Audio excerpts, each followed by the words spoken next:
Hello student, आज हम पढ़ेंगे चैप्टर नंबर 8 क्लास 12 का है ज्योग्राफी। और आज जो हमारा चैप्टर है वो आज जो हमारा टॉपिक है वो है मिक्स्ड एग्रीकल्चर। अभी तक आपने एग्रीकल्चर के 5 टाइप्स के बारे में सुना था, जिसमें सबसे पहला था आपका शिफ्टिंग एग्रीकल्चर। देन उसके बाद था आपका प्रिमिटिव सेडेंटरी एग्रीकल्चर,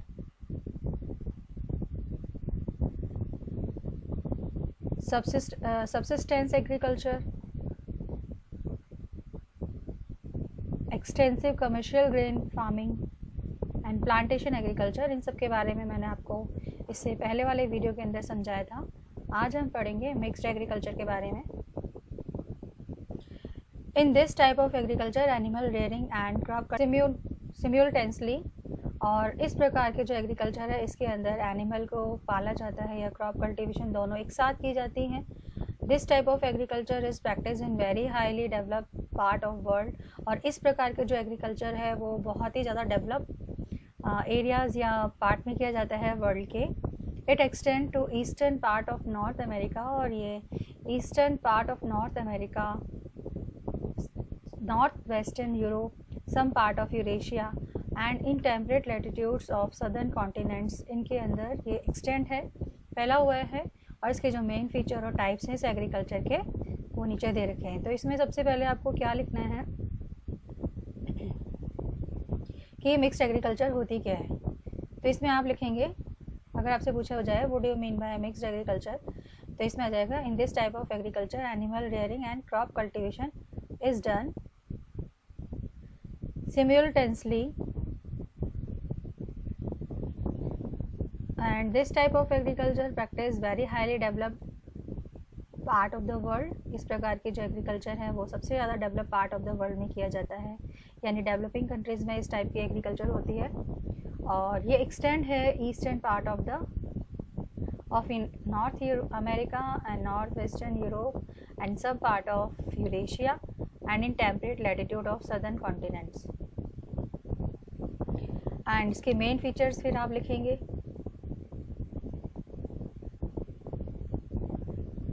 तो मेन फीचर्स में सबसे फर्स्ट जो फीचर है इसका वो है crop production and animal rearing equal importance. इसमें दे रखा है कि क्रॉप प्रोडक्शन को और एनिमल रेयरिंग को दोनों को समान इम्पोर्टेंस दी जाती है, बराबर की इम्पोर्टेंस दी जाती है।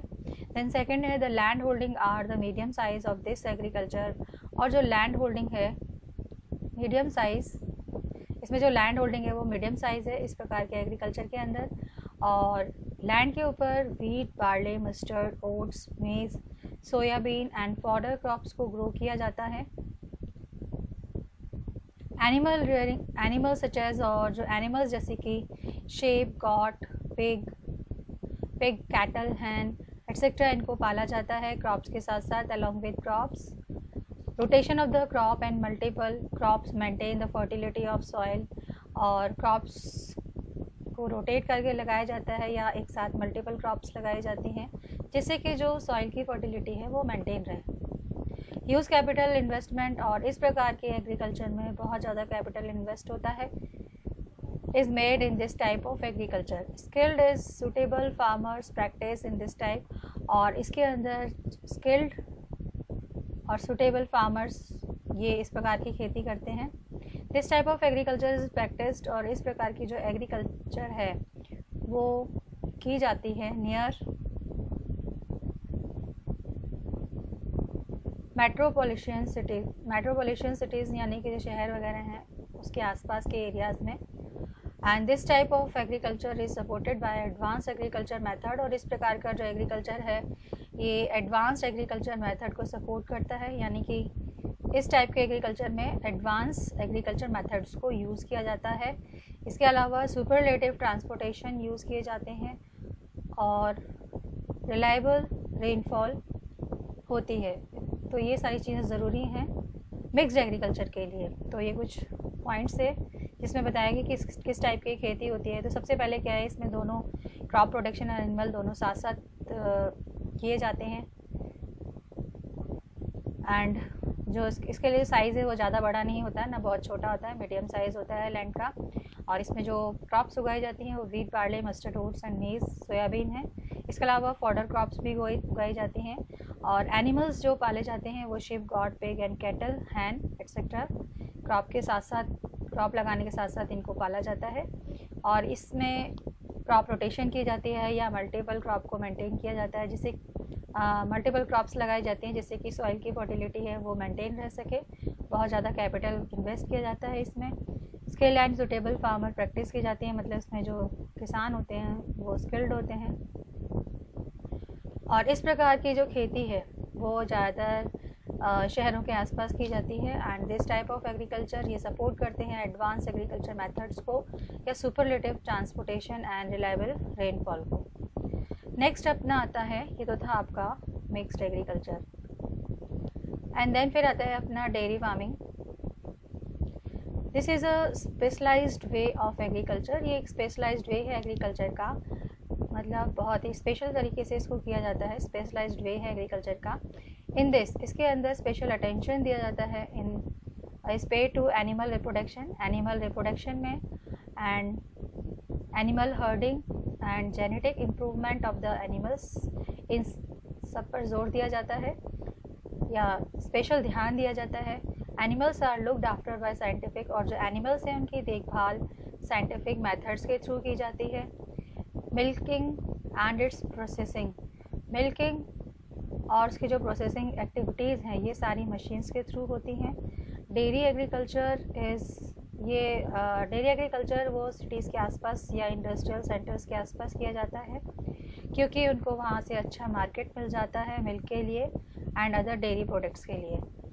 और इस टाइप का जो फार्मिंग है, डेयरी फार्मिंग जो है वो New Zealand, Australia, Holland, Denmark, United State of America and dairy farming has assumed a form of industry, ये यहाँ पर की जाती है। इसके अलावा जो ये डेयरी फार्मिंग है इसको एग्ज्यूम किया जाता है एक इंडस्ट्री के रूप में। ये तो था आपका डेयरी फार्मिंग। अब आता है आपका ट्रक फार्मिंग। जो भी चीज़ें फार्मिंग के अंदर यूज़ की जाती हैं उनको फार्मिंग में इंक्लूड कर लिया जाता है, जैसे ट्रक वगैरह हैं, एक्सपोर्ट इम्पोर्ट, ये प्रोडक्शन को लाने और ले जाने का काम करते हैं, इसलिए इसको भी फार्मिंग के अंदर इंक्लूड कर लिया गया है। This is also a specialise type of agriculture, ये भी एक स्पेशलाइज टाइप का एग्रीकल्चर है। खेती में इसको इंक्लूड किया गया है। Which vegetables are grown, in which vegetables are grown, जिसके अंदर जो वेजिटेबल्स हैं इनको ग्रो किया जाता है।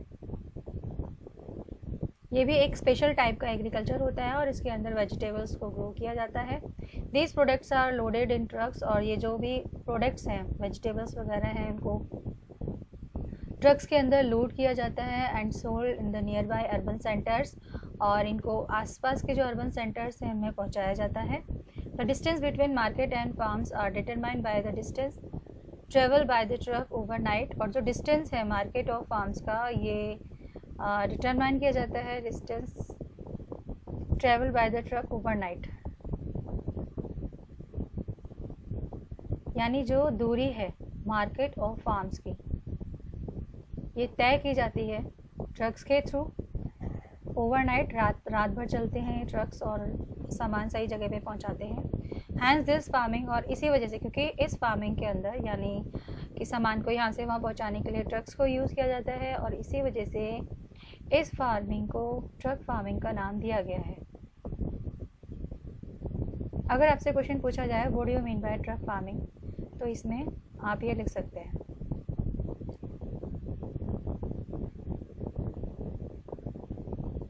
This type of agriculture initially began in the United State of America, और इस टाइप का जो एग्रीकल्चर है वो स्टार्ट हुआ था यूनाइटेड स्टेट ऑफ अमेरिका में। This type of agriculture grew rapidly, और इस प्रकार का जो एग्रीकल्चर है वो बहुत तेज़ी से बढ़ा due to increase demand of fresh vegetable in metropolitan.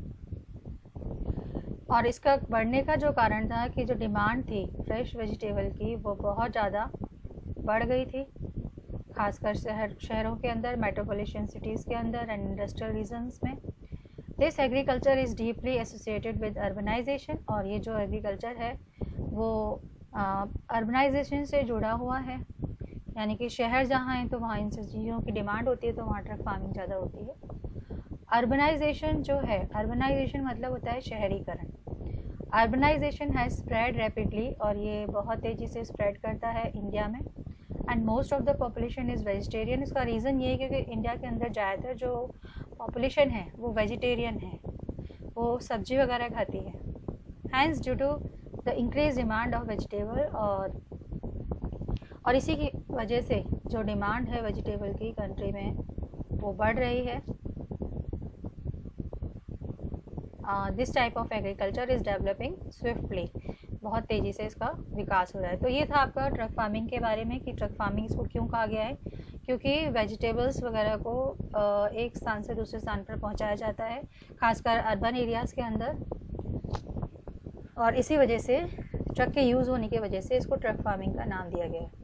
Then फिर आता है आपका हॉर्टिकल्चर। हॉर्टिकल्चर इसको एक स्पेशलाइज्ड टाइप का एग्रीकल्चर भी कहा जाता है, which just like a truck farming. ये भी एक ट्रक फार्मिंग की जैसे ही है, क्योंकि इसके अंदर फ्रूट्स एंड फ्लावर्स को ग्रो किया जाता है instead of vegetable. Truck farming के अंदर हम वेजिटेबल्स को ग्रो करते हैं, और हॉर्टिकल्चर के अंदर हम फ्रूट्स एंड फ्लावर्स को ग्रो करते हैं। फ्रूट्स एंड हॉर्टिकल्चर्स जब भी आए तो इसमें ध्यान रखना, फ्रूट एंड फ्लावर्स के बारे में बोला गया है। Fruits and flowers are huge demand in cities. Cities के अंदर ह्यूज डिमांड, इनकी सबसे ज़्यादा डिमांड होती है फलों की और फूलों की। Different types of fruits are grown in different regions, और अलग अलग प्रकार के जो फ्रूट्स होते हैं वो अलग अलग रीजन्स के अंदर उगाए जाते हैं। जैसे कि बनाना एंड मैंगो, ये एंड कोकोनट, ये ट्रॉपिकल रीजन्स के अंदर ग्रो किए जाते हैं। एप्पल पियर जो है वो टेम्परेट रीजन में ग्रो किए जाते हैं। And lemon, orange and grapes, ये मेडिटेरियन रीजन्स के अंदर ग्रो किए जाते हैं। तो ये इनके मेन फ्रूट्स हैं। Flowers also in a great demand, फूलों की भी बहुत ज़्यादा मांग होती है, जैसे कि फ्रूट्स की मांग होती है अर्बन एरियाज़ में। Farmers are highly profited from the sale of flowers, और जो किसान हैं वो सबसे ज़्यादा उनको प्रॉफिट होता है फ्लावर्स को बेच करके। इंडिया प्रोड्यूस रोज़, इंडिया के अंदर सबसे ज़्यादा जो फ्लावर्स प्रोड्यूस होते हैं वो rose, marigold and other flowers largely सबसे ज़्यादा इनकी डिमांड है, और सबसे ज़्यादा इनका प्रोडक्शन किया जाता है। गुलाब और गेंदा, मैरीगोल्ड मीन्स गेंदा होता है।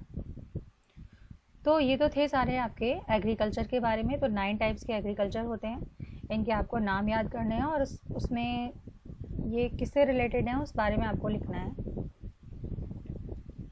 फिर आता है आपका लंबरिंग।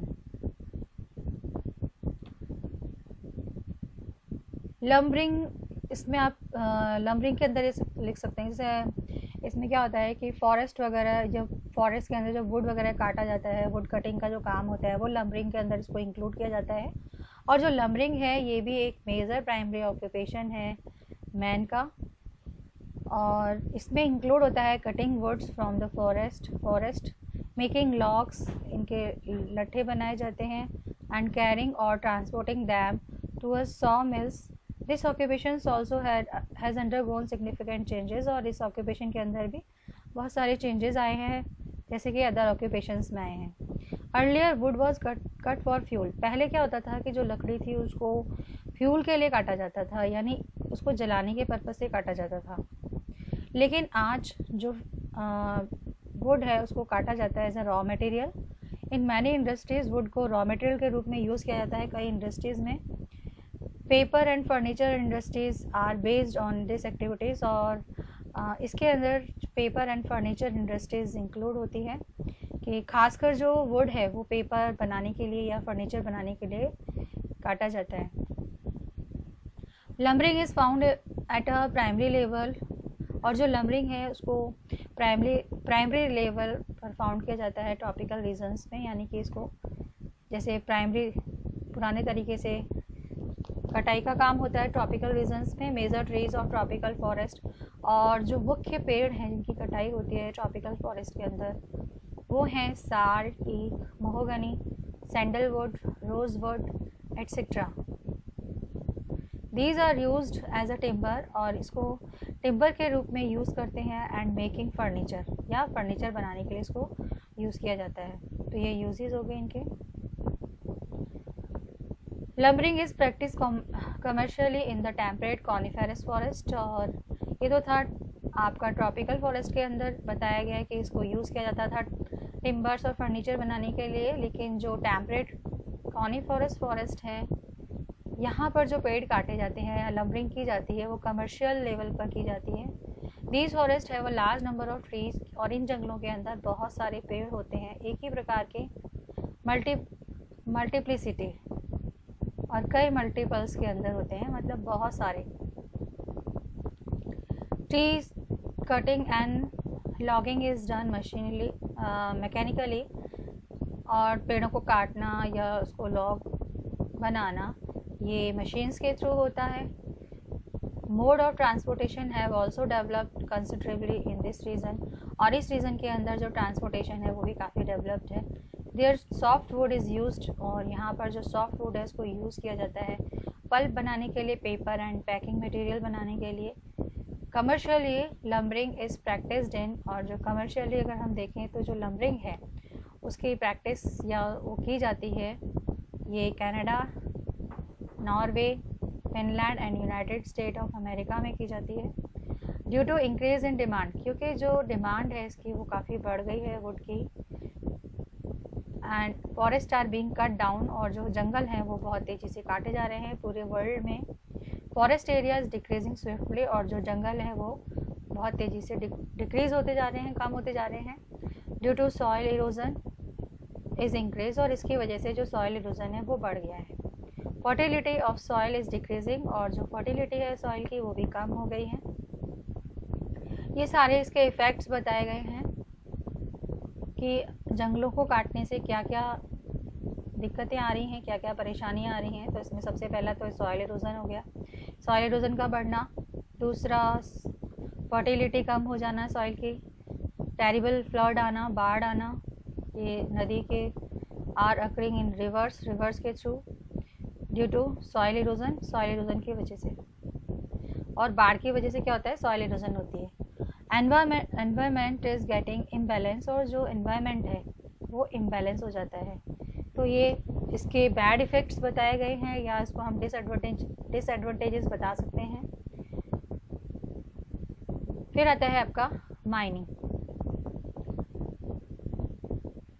माइनिंग भी प्राइमरी ऑक्यूपेशन में आता है, क्योंकि ये भी डायरेक्ट नेचर से रिलेटेड होता है। Mining activity develops only at the place where the mineral wealth is found. Mining activity केवल ऐसी जगह पर होती है जहाँ पर मिनरल वेल्थ पाई जाती है। Mineral mining works means, mining work का मतलब होता है एक्सट्रैक्शन ऑफ मिनरल्स को बाहर निकालना from deep inside the earth. Inside the earth means earth के अंदर से जो मटेरियल है उसको खोद कर बाहर निकालना।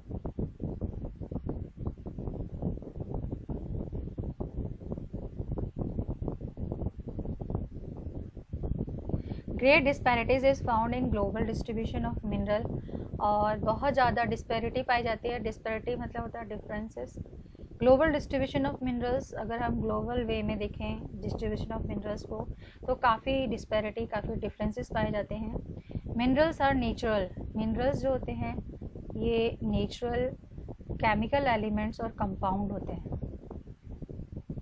These are known by their physical, और इनको जाना जाता है इनके फिजिकल एंड केमिकल प्रॉपर्टीज़ की वजह से। The places from where minerals are extracted, और ऐसी जगह जहाँ से मिनरल निकाले जाते हैं उनको माइंस कहा जाता है। यानी कि मिनरल्स को अर्थ से बाहर निकालना वो माइनिंग के थ्रू होता है, और उसी को माइंस कहा जाता है जहाँ से इनको निकाला जाता है। In the history of human development, और जैसे जैसे ह्यूमन डेवलपमेंट हुआ उसके इतिहास में बहुत सारे स्टेजेस थे जहाँ पर मिनरल्स को डिस्कवरी किया गया, जैसे कि stone age, copper age, bronze age and iron age. Now days we are living in steel age, और जैसे ये सारे एजेस आए और ये मिनरल्स थे, इसके बेसिस पर नाम रखे गए अलग अलग स्टेजेस में एजेस के। और आज जो जिस एज में हम लोग रह रहे हैं वो है स्टील एज, क्योंकि आज जो ज़्यादातर जो है हर चीज़ में स्टील यूज़ की जाती है, तो ये स्टील एज हो गई। और स्टील एज से पहले आयरन यूज़ होता था, तो ये आयरन एज थी। उससे पहले ब्रॉन्ज यूज़ होता था, ब्रॉन्ज एज हो गई। और उससे पहले कॉपर, तो कॉपर एज थी। तो जिस एज में जिस चीज़ की सबसे ज़्यादा जिसको यूज़ किया जाता है उसके अकॉर्डिंग उसका नाम पड़ता है।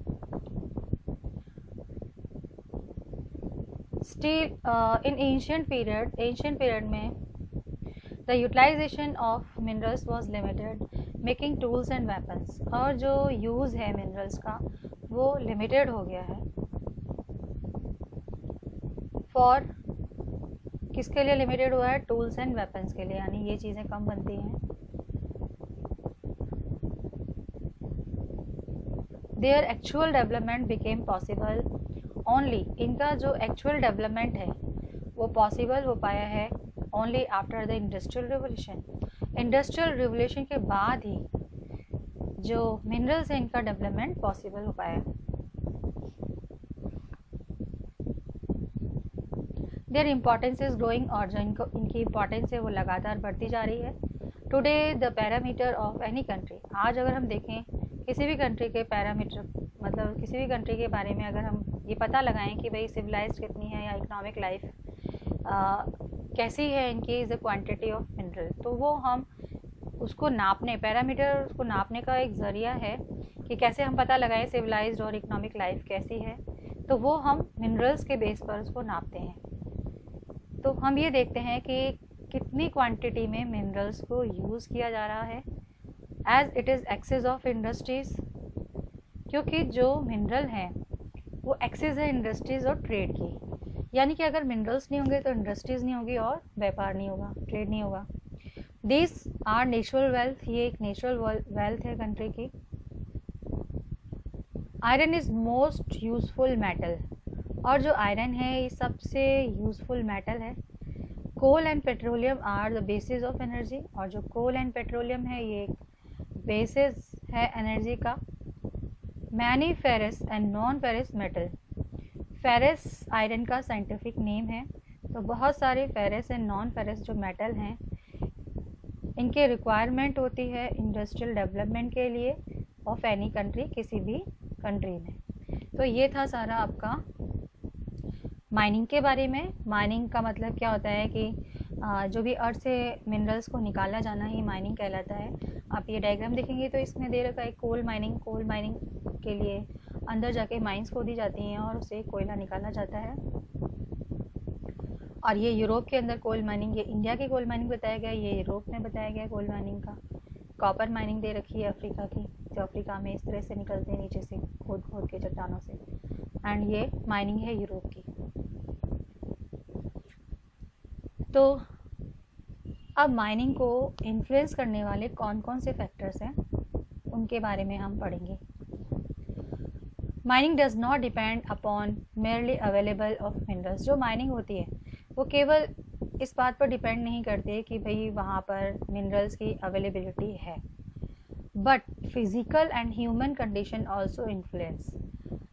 लेकिन फिज़िकल और जो ह्यूमन कंडीशंस हैं वो भी सबसे ज़्यादा प्रभाव डालती हैं माइनिंग पर। फिज़िकल कंडीशंस में क्या इंक्लूड होता है? फिज़िकल कंडीशंस में लोकेशन ऑफ मिनरल्स, डिपॉजिट कहाँ इसकी लोकेशन है, क्वालिटी कैसी है मिनरल्स की, क्वांटिटी कितनी है, टाइप कैसा है, या सॉल्वेंसी कैसी है, प्रॉक्सिमिटी ऑफ मार्केट कैसा है। तो ये सारी चीज़ें इंक्लूड होती हैं फिज़िकल कंडीशन में। और ह्यूमन कंडीशन के अंदर इसमें इंक्लूड किया जाता है कि डिमांड कितनी है मिनरल की, ट्रांसपोर्टेशन फैसिलिटी कैसी है, capital, labour, level of technological development कैसा है, और गवर्नमेंट की पॉलिसीज़ कैसी हैं इसको निकालने से थ्रू। तो ये दो कंडीशंस हैं जिस पर कि मिनरल्स जो होते हैं वो बेस्ड होते हैं। इनको हर ऐसे ही नहीं निकाला जाता कि भाई मिनरल्स पाए जा रहे थे उसको निकालना है। तो ये डिपेंड होते हैं टू कंडीशंस पर, physical and human conditions. Then फिर आता है कैरेक्टरिस्टिक्स, यानी विशेषताएं क्या हैं मिनरल्स की। Some basic characteristics of minerals are given below, इसमें कुछ जो नीचे दे रखे हैं, जैसे कि their distribution over the earth is uneven, जो इनका डिस्ट्रीब्यूशन है अर्थ पर वो अनइवन है। Most of the minerals are limited, और ज़्यादातर जो मिनरल्स हैं वो लिमिटेड होते हैं, यानी कि बहुत ज़्यादा अगर उसको हम यूज़ करते हैं या ज़्यादा निकालते हैं तो वो ख़त्म हो जाते हैं, और किसी भी मिनरल्स को बनने में मिलियंस ऑफ ईयर का टाइम लगता है। एंड नॉन रिन्यूएबल, लिमिटेड है यानी कि उसकी एक सीमा है, और नॉन रिन्यूएबल है, उसको हम रिन्यू नहीं कर सकते हैं। Most of the minerals are hidden, और ज़्यादातर जो मिनरल्स हैं वो अर्थ के इंटीरियर में छुपे हुए होते हैं। एंड देयर सर्वे, और जो इनका सर्वे है एंड एक्सट्रैक्शन है, रिक्वायर्स ह्यूज कैपिटल, और ये बहुत ज़्यादा कैपिटल की रिक्वायरमेंट करता है। लेबर एंड एडवांस टेक्नोलॉजी की इसमें रिक्वायरमेंट होती है। तो मिनरल्स को निकालना भी इतना आसान नहीं होता, उसके लिए पहले सर्वे करना पड़ता है, उसके बाद उसके लिए बहुत सारा कैपिटल चाहिए होता है, लेबर चाहिए होती है, और एडवांस टेक्नोलॉजी की ज़रूरत होती है। ड्यू टू कंटिन्यूस माइनिंग, लगातार माइनिंग करने से या माइंस से are becoming more expensive and uneconomical day by day. अभी क्या हो रहा है, ये बहुत ज़्यादा एक्सपेंसिव हो गया, लगातार माइनिंग करना भी, माइंस खोदना, ये बहुत एक्सपेंसिव हो गया, खर्चीला हो गया। And uneconomical day by day, uneconomical हो गया दिन पर दिन। No country is self sufficient, कोई भी कंट्री अपने आप में सेल्फ सफिशिएंट नहीं है, यानी ऐसा नहीं है कि सारे सब कुछ उसके कंट्री के अंदर ही मिलता है। इन प्रोडक्शन ऑफ मिनरल्स के प्रोडक्शन में the extraction and utilisation of mineral is based upon the market and demand, और मिनरल्स को निकालना या उसको यूज़ करना ये बेस्ड होता है मार्केट और डिमांड पर, कि भाई इसकी कितनी डिमांड है मार्केट के अंदर, या ट्रांसपोर्टेशन फैसिलिटीज़ वगैरह है या नहीं है। तो यूटिलाइजेशन पे बेस्ड होता है मिनरल्स की, भाई इसकी मार्केट में कितनी डिमांड है, उस बेस पर मिनरल को एक्सट्रैक्ट किया जाता है। फिर आता है क्लासिफिकेशन ऑफ मिनरल्स, और क्लासिफिकेशन ऑफ मिनरल्स के अंदर बताया गया है कि जो मिनरल्स होते हैं वो 1600 more than 1600 minerals are found in earth crust. Earth crust पे 1600 मिनरल्स से ज़्यादा 1600 मिनरल्स से ज़्यादा मिनरल्स पाए जाते हैं, और जिनमें से 200 minerals are being produce for industrial uses, और जिसमें से कि जो 200 मिनरल्स हैं उनको यूज़ किया जा रहा है इंडस्ट्रियल बेसिस पर। अबाउट 80 मिनरल्स, और इनमें से लगभग 80 मिनरल्स हैं, इनको ज़रूरी मिनरल्स माना गया है मॉडर्न इंडस्ट्रियल इकोनॉमी के लिए। Minerals can be mainly divided in 3 categories, इसको 3 कैटेगरीज के अंदर डिवाइड किया गया है। तो ये डिस्ट्रीब्यूशन ऑफ मिनरल्स में आ गया, वो 3 कैटेगरीज कौन कौन सी हैं। और ये जो 3 कैटेगरीज हैं वो रॉक से एसोसिएटेड हैं। जैसे कि अब हमको पता है कि जो रॉक्स हैं वो 3 टाइप्स के होते हैं। एक होता है इग्नियस रॉक, दूसरा होता है मेटामॉर्फिक रॉक, तीसरा होता है सेडिमेंट्री रॉक। इग्नियस रॉक जो होता है वो वॉल्केनिक इरप्शन से बनता है, और जो मेटामॉर्फिक रॉक है ये physical and chemical changes of sedimentary rocks में जब भी फिजिकल एंड केमिकल चेंजेस होते हैं उससे ही बनता है। और सेडिमेंट्री रॉक्स है ये deposition and erosion and deposition से बनता है। Gold, silver, copper, zinc, lead, manganese, mica, sulphur etcetera, ये सारे मिनरल्स हैं, ये इग्नियस रॉक के अंदर पाए जाते हैं, क्योंकि अर्थ के अंदर से आते हैं सारी चीज़ें, और वॉल्केनिक इरप्शन के थ्रू ये अर्थ का जो मटेरियल होता है वो बाहर निकल के आ जाता है, और इसीलिए ये इग्नियस रॉक के अंदर पाया जाता है।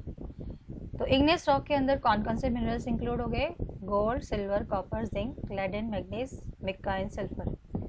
ग्रेफाइट, डायमंड, मार्बल एक्सेट्रा, ये मेटामॉर्फिक रॉक होते हैं, ये काफ़ी हार्ड होते हैं।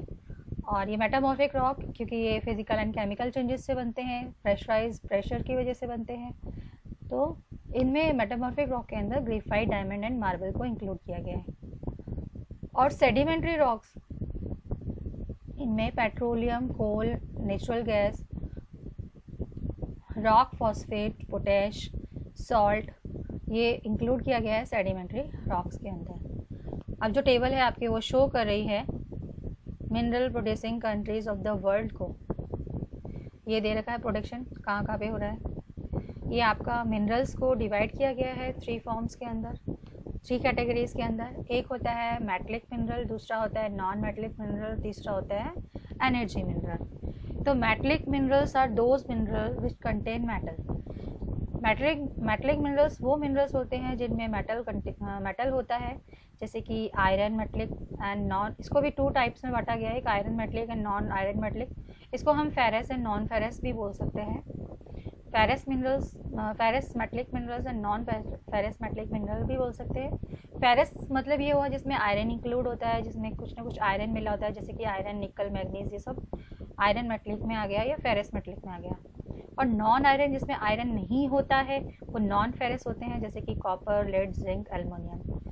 और नॉन मेटलिक जो मेटल ही नहीं होते हैं, minerals which do not contain any metal, जिसमें किसी प्रकार का कोई मेटल नहीं होता, उसको हम नॉन मेटलिक मिनरल्स कहते हैं। जैसे कि कंस्ट्रक्शन मिनरल बनाने के, जो भी कोई बिल्डिंग वगैरह हम बनाते हैं, रोड्स बनाते हैं, तो उसमें जो हम मिनरल्स यूज़ करते हैं, जैसे कि लाइमस्टोन, सैंडस्टोन, मार्बल, ग्रेनाइट, तो ये किस में आ जाएंगे, आपके कंस्ट्रक्शन मिनरल्स में आ जाएंगे। देन फिर आता है केमिकल मिनरल्स। केमिकल में आ जाता है आपके सॉल्ट, मिका एंड जिप्सम। फिर ज्वेल्स में आ जाता है, ज्वेल्स में क्या आपके gold, silver and platinum. Then फिर उसके बाद आता है एनर्जी मिनरल्स। एनर्जी ऐसे मिनरल्स जिससे जनरेट होती है एनर्जी, और इसमें coal, petroleum and natural gas वगैरह 3 टाइप्स की हो गई है। ये मिनरल प्रोडक्शन बता दिया major countries of the world में होते हैं, जैसे यूएसए में आप देखेंगे इसमें सबसे ज़्यादा मिनरल प्रोडक्शन कहाँ हो रहा है, तो ये सबसे ज़्यादा कहाँ हो रहा है, यूएसए के अंदर। देन उसके बाद ये आता है रशिया में, फिर इंग्लैंड, जर्मनी, ये सारे उन्होंने वैसे ही लिख रखे हैं जैसे प्रोडक्शन हो रहे हैं। Venezuela, Canada, France, Kuwait, Saudi Arabia, Poland, India and others में सारी कंट्रीज जो है जहाँ थोड़े थोड़े मिनरल्स होते हैं उनको इंक्लूड कर लिया है। Countries of the develop economic develop हो चुकी है, वहाँ पर माइनिंग को कम कर दिया गया है, processing and refining work as labour expenses increased, इस पे खर्चा किया गया है। वेयर एज डेवलपिंग कंट्रीज, लेकिन जहाँ पर जो developing countries are giving more preference to mining, तो अब आप देखोगे डेवलप कंट्रीज़ के अंदर तो माइनिंग को कम कर दिया गया है, वहीं जो डेवलपिंग कंट्रीज़ हैं वहाँ पे माइनिंग पर ज़्यादा जोर दिया जा रहा है। Activities to maintain the high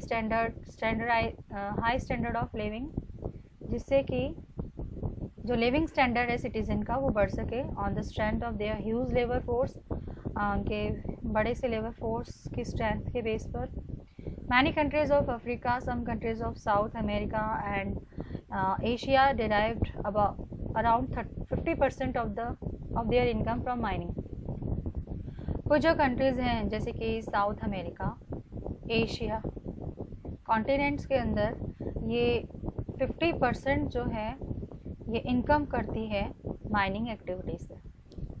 तो ये तो था आपका पूरा चैप्टर हो गया कि प्राइमरी ऑक्यूपेशन में क्या क्या इंक्लूड होता है, और ये इसमें इम्पॉर्टेंट पॉइंट्स हैं ये आपके जो आप पढ़ के आए हैं उसके बारे में इसमें बताया गया है कि सबसे मेन जो प्राइमरी ऑक्यूपेशन है कौन कौन से होते हैं। वो हंटिंग, गैदरिंग, एक बार हम इसको रिवाइज कर लेते हैं जिससे पूरा चैप्टर क्लियर हो जाए। Hunting, gathering, fishing, animal grazing, agriculture, lumbering, mining, ये सारी प्राइमरी ऑक्यूपेशंस होते हैं। Hunting and gathering are the world oldest occupation. Hunting और गैदरिंग सबसे पुराना ऑक्यूपेशन है। Root, tuber, fruits, nuts, berries, leaves, trunk, herbs, ये सारी चीज़ें मेन जो आर्टिकल्स हैं ये गैदर्ड हैं। एट प्रेजेंट जो मैक्सिमम फिशेज हैं जिनको पकड़ा जाता है ये Confluence of warm and cold currents, जहाँ पर ठंडी और गर्म धाराएं मिलती हैं वहाँ पर सबसे ज़्यादा फिशेस पकड़ी जाती हैं, यहाँ सबसे ज़्यादा फिशेस वहाँ पे होती हैं। ओशियंस के अंदर टेम्परेट रीजन में एनिमल ग्रेजिंग इस practice mainly in tropical, animal grazing जो है वो ट्रॉपिकल रीजन्स में होती है and temperate grassland, mountainous and desert regions में की जाती है। कमर्शियल रेंटिंग जो है वो प्रैक्टिस की जाती है न्यूजीलैंड, ऑस्ट्रेलिया, अर्जेंटीना, अर्गे, USA, Denmark, Sweden and Holland में। Agriculture is the main, agriculture जो है वो मेन ग्लोबल फूड सोर्स है which fulfil 71% of the total food, जो कि 71% टोटल फूड नीड्स को पूरा करता है। Shifting agriculture is known as झूमिंग, और जो शिफ्टिंग एग्रीकल्चर है उसको झूमिंग के नाम से जाना जाता है नॉर्थ ईस्टर्न स्टेट इंडिया में। मिल्पा के नाम से जाना जाता है सेंट्रल अमेरिका में, मैक्सिको के नाम से जाना जाता है मिल्पा के नाम से जाना जाता है सेंट्रल अमेरिका एंड मैक्सिको में। लडांग के नाम से जाना जाता है मलेशिया एंड इंडोनेशिया में, एंड रे के नाम से जाना जाता है वियतनाम में। Both crops cultivation and animal rearing, ये दोनों एक साथ किए जाते हैं मिक्स्ड एग्रीकल्चर में। Minerals are classified into 3 major categories, इसको 3 मेजर कैटेगरीज के अंदर डिवाइड किया गया है। वो है metallic minerals, non metallic minerals and fuel minerals या एनर्जी मिनरल्स। तो इस तरह से आपका चैप्टर ये कंप्लीट होता है। जो आज मैंने पढ़ाया उसको आपको रिवाइज करना है। Okay bye, have a nice day.